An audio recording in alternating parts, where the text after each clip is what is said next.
So the question is, do you really have, okay, you may have friends all around the world, but do you have more than you would have in everyday life? And the answer I'm going to tell you is no.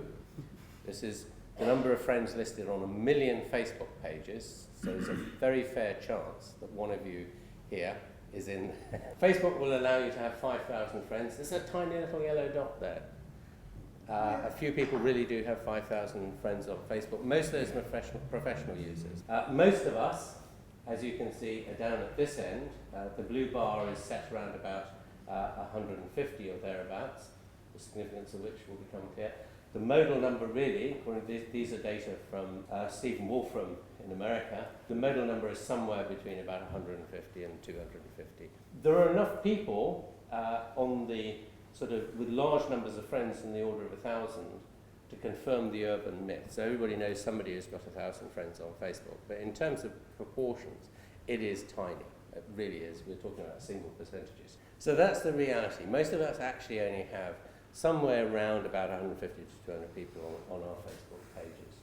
The question is why? And the answer goes back to the claim that was made in the late 80s that the reason primates, monkeys and apes, have much bigger brains than any other species of animals ever live, is that they live in very, very complex social systems. They need a big computer to handle this dynamic complexity. And some of the sort of key evidence to support that is this graph here, which plots a very simple measure of social complexity, that's the number of animals in the group, against a measure of brain size, and it doesn't in the end really matter too much what.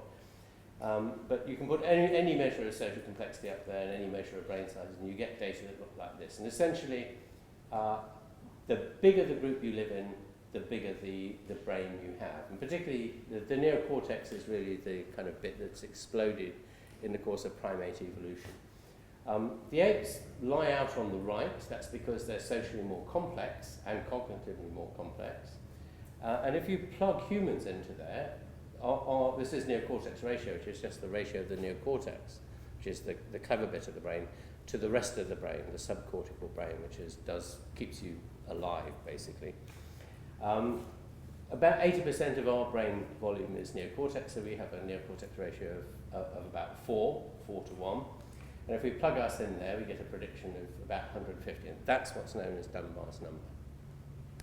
Right? That the kind of normative group size for humans is about 150, give or take a bit. There's some, obviously, variation around that, but the average is going to be about 150. Here's some evidence that that's true. So you can look at the whole list of organizational structures, and this number just keeps coming up. I will draw your attention only to two. One is the Doomsday Book there, halfway down just below the second bar. Remember, the Doomsday Book was Willie the Conk's, he just conquered the place, he better find out what he'd actually got. So they did this enormous survey, very detailed survey. They counted every sheep, cow and plough within England and Wales. And this is 150 turns out to be the average size of villages, county by county by county. It's unbelievably consistent. And it's turned out, and they've only just discovered this, that not only that, but when Willie the Conk divided England and Wales up amongst his henchmen, he gave the whole country divided up among 150 barons. They became the barons, and each of them in turn divided it up among 150, on average, mates in their retinue. It's extraordinary. And the second figure they have literally only just discovered. 8 centuries later, where we have data from parish registers, births and deaths in villages, this average size of English villages is still the same, hasn't changed. And I merely draw your attention to Gore-Tex, the one below that, because this is Gore-Tex's management structure, right? And so when the business expanded, they didn't increase the size of the factory and the whole organization. What they did was create lots of independent factories, each of which had a typical size of 150, never more than 200. And that meant, this was Bill Gore's strategy, you didn't have to have a management structure. Everybody has the same label on their jacket, just as Gore-Tex Associate, but everybody knows who the manager of that factory is, who's the accountant, who's the sales rep for that factory, who sweeps the floor, who bakes the sandwiches, who pulls the lever to make the vortex. And it's been attributed to this structure, the fact by people in management, business management, the fact that this company is one of the most successful medium-sized businesses in the world. It's incredibly successful. I deeply regret the fact that Bill Gore never asked me first. This is not the Bill Gore, the politician. This is Willard Gore. That he never asked me first, because believe me, on the royalties and the commission I would have got, we would be having this meeting on my personal yacht, which would be much bigger than Mr. Green's, I can tell you, in the Caribbean, and it would be free to use. So anyway, so there's casual evidence. Here's 2 bits of quantitative evidence. The top one is the size of census sizes of groupings within traditional small-scale societies. The red line and the red dots are a particular size of grouping, the clan, and they fall absolutely beautifully. Here's the average, 148. You couldn't get closer to 150. And again, so that's looking at the world top down. The bottom one, business card networks, looking at the world bottom up, looking at your personal social network as opposed to the way people are distributed in space. Again, you see this pattern. 150 is the average. There's lots of variability around that, which is kind of interesting in itself, but the average is 150 again. So this seems to be very robust. And it turns out, from a whole series of brain scanning studies that people have done, that not only is it the case that individual primate species group sizes vary as a function of their brain sizes, but this is also true of you. Right, so we don't even need to ask how many friends you've got. We just put you in a brain scanner and we can tell you. How do we create these friendships? The answer is we do it the same way as monkeys and apes have always done it. We are monkeys and apes after all. It's a 2-stage process, or it's a 2-mechanism process, really, is probably the best way of thinking about it. A lot of it involves this stuff, grooming, which is extremely time-consuming. What grooming does is trigger the endorphin system in the brain. There's a special neural circuit that goes from the hairy skin to the brain and triggers endorphins whenever you're stroked, essentially. And it's an opiate, so it creates a sense of well-being with the world, and you become very bonded to the people you do it with. Endorphins are incredible. They are opiates. They're 30 times more powerful as painkillers than morphine is. But we don't get addicted to them in the same way as we get addicted to morphine, because chemically they're just slightly different. But this kind of creates a platform of which you build a cognitive relationship, a relationship of trust and reciprocity and obligation and so on. This is really very critical to the way the whole thing works. If you look at the amount of time then devoted to this activity, social grooming, apparently purposeless social activity, of course it cleans the fur, but these species do far, far more. Generally speaking, there's a linear relationship between group size and the amount of time we devote to social grouping. So these very, very social species up on the top right, as it were, spending 1/5 of their day in mutual mauling, is effectively what it is, cuddling, and stroking, as it were, is the best way of thinking about it. That's a huge amount, and it tails off because they actually have to eat, so the rest of the time is needed for, they don't work for a PR company, so they actually have to go out and earn their living out in the real world. So really the red line is the critical one. That's the sort of linear increase in investment in social time that you have to make to bond a group of particular size. If you plug us in with our group of 150 and ask how much time we have to spend grooming to bond these communities of 150, it turns out that we need to spend about 45% roughly of our total daytime engaged in cuddling. Well, you'd be unbelievably high on endorphins, and it would be great fun. But reality is, we need the rest of that day, the 80% of the day, to earn our livings. I mean, even sort of in modern day, as it were, never mind hunter-gatherers.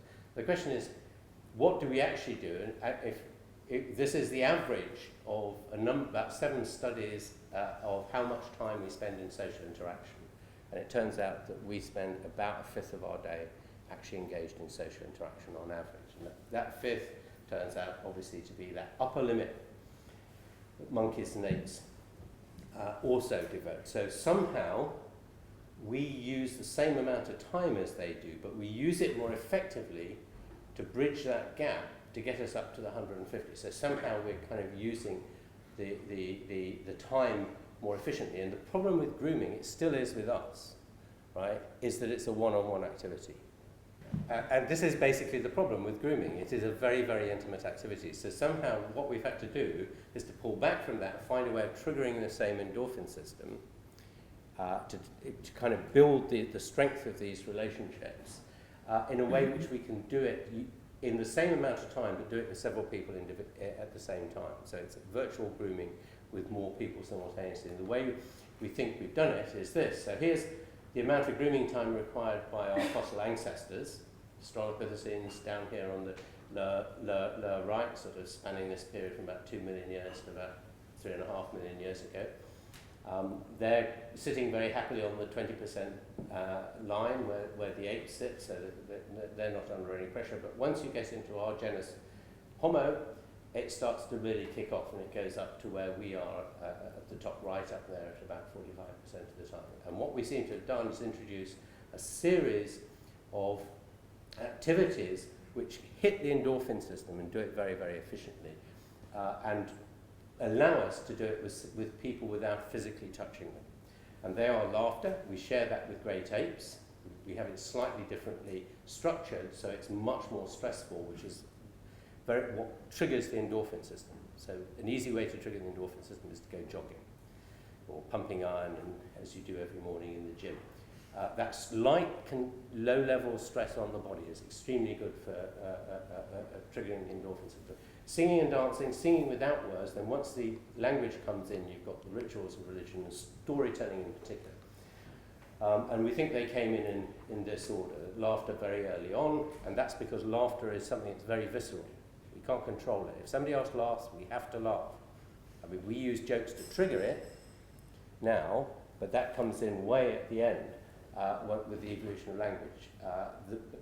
Aside from the use of jokes, think of slapstick comedy, or indeed just sitting around and somebody laughs at the other end of the table. You have no idea why they're laughing, but you can't help laughing. It's weird stuff, though, because if you're on the other side of the room and somebody laughs, you kind of go, oh, what on earth's the matter with them? It's very intimate and sort of very local. In fact, it turns out that there's an upper limit on the number of people that can laugh together at about 3. It's almost very close to the number of people who can be involved in a conversation. And then music and dancing comes in, we think about 500,000 years ago, where you see the first anatomical evidence for voice control. And then finally, language, we think, comes in very, very late. And these all trigger the endorphin system. We use the pain threshold as a measure of endorphin production. So if your pain threshold rises, that's because endorphins are being kicked in. So what we do is we show people a 15-minute outtake of some stand-up comedian and measure their pain threshold before and afterwards. And it always goes up. If you look at some control thing like, the one we like to use is a golfing instruction video, because nobody ever laughs at that. Your pain threshold actually goes down, right? But there's something very social about it, intensely social, because you're 30 times more likely to laugh at the same comedy video if you watch it with 3 or 4 other people than if you watch it on your own. It really is an intensely social activity. And the same turns out to be true of singing and dancing. And indeed, we've just shown with storytelling. If you have an emotionally arousing story, what it seems to do is kick in the endorphin system, because you handle in the brain psychological pain in exactly the same place as you handle physical pain. Right? And the outcome of that is you feel very bonded to the people you actually do it with, not to the people who are not present, even though they're your friends. Very specific to the people you do it with. So by dint of sort of being able to trigger this mechanism in a lot of people simultaneously, we've been able to create these much, much bigger groupings than you could ever do by grooming, however we do it, as we do it ourselves now. And we know that stroking in us triggers the endorphin system. We've shown that in PET scanning, brain scanning experiments. So that mechanism becomes very fundamental to creating this sense of belonging to a social community, to a group. And of course, the big thing about storytelling is it allows you to really expand the scale of that to very, very large numbers of people, because those stories can be told by a good storyteller to very, very large numbers of people. Of course, that, in some sense, that's exactly what happens with religion. You know, religious rituals have all these components, storytelling, and they do lots of stuff like singing, occasionally dancing, even laughter in some cases, that trigger the, and all their rituals are mildly painful, kneeling, counting rosary beads, all these things are extremely good triggers to the endorphin system. So we've historically, these are all things we've historically learned how to do rather than being genetically underpinned. The only thing that's genetically underpinned is the mechanism. We've learned how to do these because in order to create these much, much bigger groups. I guess the question we have to ask is it possible to do it on the internet? And the answer, I have to say, is no. You know, it is hard to dance on the internet. You can talk and you can maybe tell stories, but you know, a lot of the key things don't work very well in the digital world.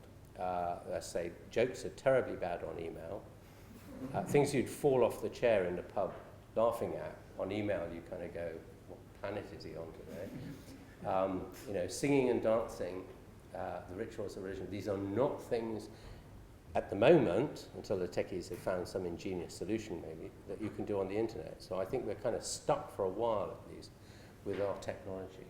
And I've probably long run out of time and the chairman is going to execute me.